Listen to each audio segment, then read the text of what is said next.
Years since you last came to England and played. What have you been doing since? Trying to get the right group to play my music. Uh-huh. I mean, it takes a long time to get to play what I do. Now I have the perfect thing. Wait till they hear this group. You reckon this group is better than any band you've had before? Best. Oh, definitely. Oh, definitely. So how do you go about finding musicians to play your music? Is it difficult? Well, I've had the people that are with me, Jeff Morris Tepper, the slide guitar player. I've had him for 5 years. I met him up in Trinidad, California, just before the Oregon border, where I was living. Then, a friend of his, a friend of mine now, that was at a lot of my concerts, named Eric Drew Feldman, bass and synthesizer and piano.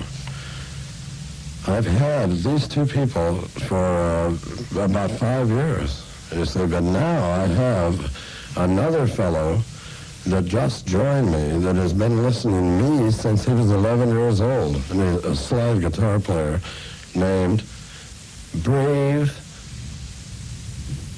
Midnight Hat-Size Snyder, Winnebago Sioux Indian, and German, yeah.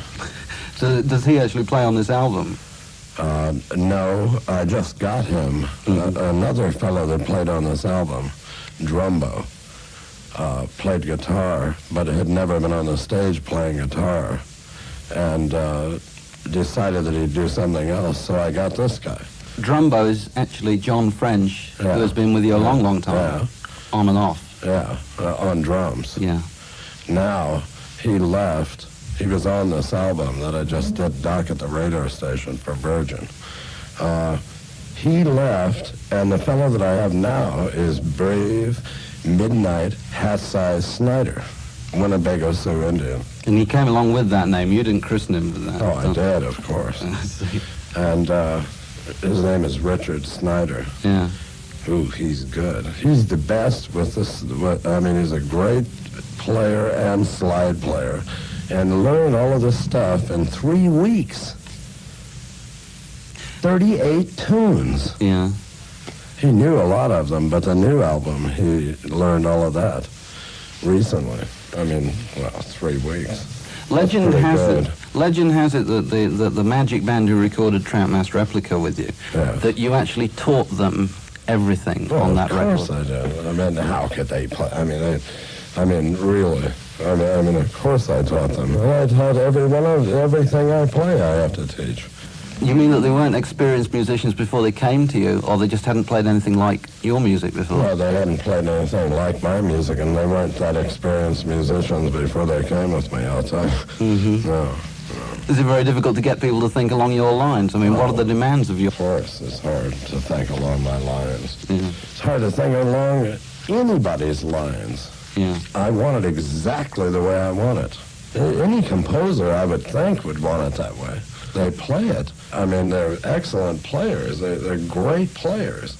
I'm doing the music. I want it exactly the way I want it. Mm-hmm. And I don't deviate at all.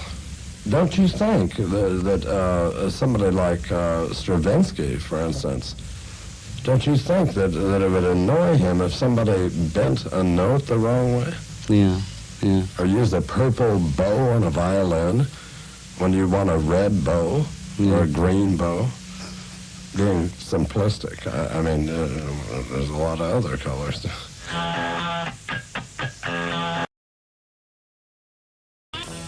Disowned or disassociated yourself from various records you've made. You've not been pleased with the production or one thing or another. Which ones, looking back now, do you still like? Do you still play? I don't ever play any of my music again after I do it. I mean, it's boring to listen to something you've done. I don't want to hear it. I mean, I'm on to new things, you say. Yeah. But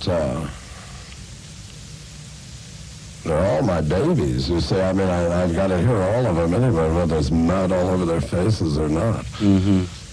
But I don't usually hear them unless I'm going to perform them again. You say, then I'll listen to them because I have to learn the words again. Yeah, yeah. And the music. Yeah. There have been various projects on the stocks at one time or another, like a book of poems and novels. Are these actually going to appear? Definitely. Now that I have the manager that I have now, Ling Lucas. Ling is a Mandarin Chinese-born lady, and she's very good. Played with the Taiwan opera, Erhu, Xinghu, those instruments, and sings Chinese opera music.